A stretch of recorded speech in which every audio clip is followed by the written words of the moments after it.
J'ai été un homme, un fonctionnaire d'État.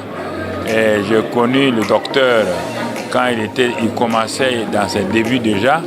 Un homme qui avait quand même une grâce particulière de comprendre l'intelligence dans la communication, car je suivais tout le monde pour voir.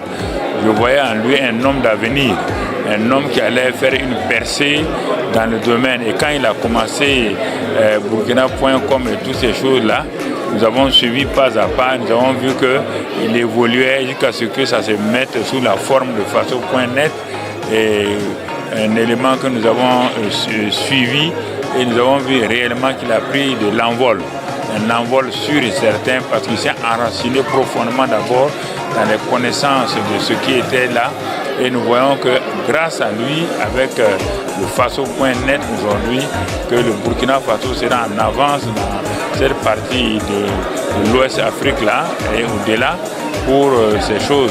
Et parce que nous entrons dans l'ère de l'intelligence artificielle, il est bon aussi de comprendre ces choses-là.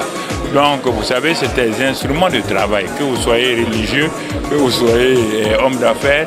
Si vous comprenez l'intérêt de ces choses, vous pouvez les utiliser rapidement.